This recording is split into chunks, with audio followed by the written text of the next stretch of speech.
Friends, आप सब कैसे हो? आशा करती हूँ आप सब अच्छे होंगे, मस्त होंगे, लाइफ को अच्छे से एंजॉय कर रहे होंगे। आज की हमारी स्टोरी है एक लड़की को देखा तो ऐसा लगा। एपिसोड 1665 से लेकर 1666 तक। वीडियो पसंद आए तो ज़्यादा से ज़्यादा लाइक करें, शेयर करें, सब्सक्राइब करें। बिना किसी देरी के वीडियो स्टार्ट करते हैं। Video start. मुक्ता के ऐसा सुनते ही कि सनी उसे कितना हद से ज़्यादा प्यार करता है, लेकिन अभी तक उसने जाहिर नहीं किया, इसलिए वो जल्दी से उठ जाती है और सनी को हक कर लेती है। सनी भी उसे अपनी बाहों में भर लेता है। बाहर उसका मुक्ता का भाई आदि और रोहित मारवा दोनों ही बाहर खड़े थे। उन दोनों की बातें सुनकर दोनों एक दूसरे की तरफ देख कर कुछ इशारा करते हैं। दोनों आपस में समझ जाते हैं। दोनों वहाँ से बाहर नीचे हॉल की तरफ निकल आते हैं और दोनों आपस में कुछ बोलना चाहते थे। पहले रोहित कहता है पहले आप, आदिनाथ कहता है पहले आप, लेकिन दोनों कुछ नहीं बोलते, चुपचाप नीचे की तरफ चले आते हैं। जो फैमिली मेंबर्स थे वो मुक्ता की फैमिली और रोहित की फैमिली रोहित से सवाल कर रहे थे कि तुम सन्नी के पास गए थे। दादी माँ आगे आती है और कहती है बेटा सन्नी को क्या हुआ है और उसने एंगेजमेंट के लिए ना क्यों कर दिया है। तभी वो दादी को कुछ नहीं कहता, लेकिन वो कुछ बताना चाहता था, लेकिन उनकी फैमिली के साथ अलग से बाहर से आए हुए हर फैमिली मेम्बर्स उनके साथ सटके ही खड़े हुए थे, जो उनके क्लोज की रिश्तेदारी थी। इसलिए रोहित मारवा ने चुप रहना ही बेहतर समझा। आदित्य के साथ भी ऐसा ही हुआ। उसकी वाइफ उसके पास आती है और कहती है मुक्ता ने सनी को क्या समझाया और क्या वो एंगेजमेंट के लिए कन्विंस कर रही है या किसी तरह की कोई ज़बरदस्ती कर रही है। अगर ऐसा हो रहा है तो हम यहाँ पर अपनी बेटी की एंगेजमेंट और शादी नहीं कर सकते। तभी शीतल आगे आती है और कहती है भाई साहब ऐसा नहीं हो सकता। हम अपनी बेटी को इतने लाड प्यार और चाव से पाला है, भले ही उसके पेरेंट्स ना हो, लेकिन हम ही उसके पेरेंट्स हैं। इसलिए हम अपनी बेटी को ऐसे घर में नहीं भेजेंगे जहाँ उसका हस्बैंड ही उससे प्यार नहीं करता हो। तभी आदिनाथ अपनी पत्नी को लेकर साइड में चला जाता है जहाँ पर कोई नहीं था। वो आराम से इसको सारी बात बताता है और बोलता है कि फैमिली मेंबर्स जितने भी हैं अपनी फैमिली के, सभी को समझाने की कोशिश करो, सभी को थोड़ा सा क्लू दो, ज़्यादा मत बताना। और मैं नहीं चाहता कि मुक्ता और सनी को पता चले कि हमने उनकी बात बाहर खड़े होकर सुनी है, क्योंकि वो अपने आप को काफ़ी गिल्ट महसूस करेंगे। तभी ऐसा ही रोहित ने भी ऊपर की तरफ देख रहा था। काफ़ी टाइम हो चुका था, क्योंकि वो भी अनिका का वेट कर रहा था, क्योंकि अनिका प्रीति के पास गई थी उसे समझाने, उसे पूछने कि तुम्हारी ना करने की प्रॉब्लम क्या है, लेकिन अनिका अभी तक नहीं आई थी। रोहित आराम से शांत खड़ा था।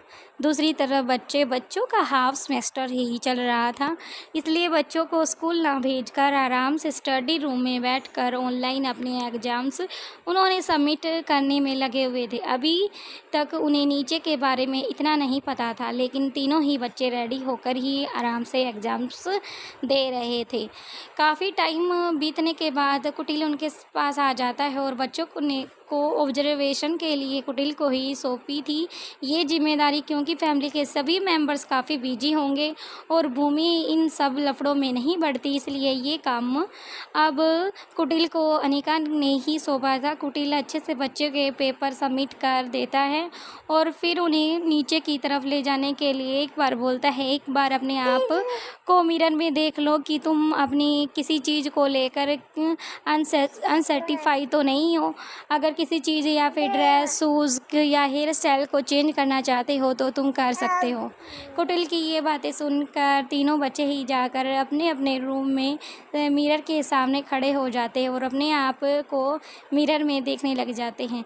रिया ने तो अब फर्स्ट बार ही अपने आप मेकओवर देखा था, क्योंकि रिया काफ़ी कंफ्यूज नज़र आ रही थी, जबकि आर्यन अलेक्जेंडर ने अच्छे से अपनी पढ़ाई की थी, लेकिन रिया का ध्यान पढ़ाई में कम लगता था। लेकिन ये नहीं था कि वो पीछे थी, लेकिन वो पढ़ती ही नहीं थी, इसलिए वो अपने दोनों भाइयों से काफ़ी नीचे थी स्टडी बेस पर, लेकिन अपने क्लास में वो ठीक ठाक ही थी।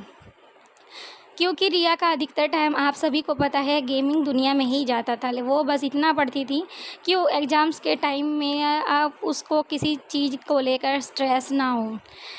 इसलिए दोनों भाइयों ने जल्दी से अपना पेपर सबमिट कर दिया था। जो सबसे पीछे रिया थी उसका ही वेट कर रहे थे दोनों भाई कि रिया कब अपना एग्ज़ाम्स फिनिश करेगी, वो फिर हम नीचे हॉल की तरफ जाएँ, क्योंकि तीनों बच्चे काफ़ी एक्साइटमेंट थे, क्योंकि सन्नी और ओमकार दोनों मामू और चाचू की दोनों की अब एंगेजमेंट होने वाली थी। सभी ने, तीनों बच्चों ने काफ़ी तैयारी की थी, हर चीज़ एक अलग तरीके से सोच रखी थी, किस टाइम पे हमें क्या मस्ती करनी है और किस टाइम पे हमें किसको बुलाना है, किससे डांस कराना है। ये सब तीनों बच्चों ने काफ़ी दिनों पहले पिंकी के साथ बैठकर ये सब प्लान किया था। पिंकी का भी एग्ज़ाम्स हो चुका था, क्योंकि पिंकी भी उनके साथ ही थी, लेकिन उसे उनसे अलग रखा गया था, क्योंकि पिंकी को काफ़ी डिस्टर्बेंस होती थी, क्योंकि रिया को काफ़ी लाउड पढ़कर क्वेश्चन का आंसर देना होता था। अगर वो नोट पैड पर लिखती भी थी तो लाउड से बोलती और फिर नोट में लिखती थी। दोनों भाई इस चीज़ की हैबिट पड़ चुके थे, लेकिन पिंकी थोड़ी अलग थी, इसलिए उसको अलग से कमरे में रखा गया था और वो अपना पेपर जल्दी से सबमिट कर चुकी थी। और जल्दी से कुटिल उसके पास भी जाता है। उनको बोलने के बाद कुटिल देखता है पिंकी ने अपने आप ही अपना एग्ज़ाम सबमिट कर दिया है और कहता है, मेरी एंजल, क्या तुम्हारा काम हो गया? तभी वो कहती है, हाँ कुटिल अंकल, मेरा काम फिनिश हो चुका है और चलो हम नीचे चलते हैं। तभी वो कहता है, चलो एक बार तुम भी अपने आप को देख ले, कहीं तुम्हें किसी चीज़ में कोई कमी लग रही हो तो मैं किसी को बुलाकर तो वो चीज़ अच्छे से ठीक करा दूंगा। तभी पिंकी भी रिया के पास चली जाती है और दोनों काफ़ी एक दूसरे को देखकर जो उसकी ड्रेस या हेयर स्टाइल को अपने आप ही अच्छे से ठीक करने लग जाती है। तीनों बच्चे के साथ पिंकी भी थी। चारों बच्चे नीचे हॉल की तरफ नीचे बढ़ जाते हैं।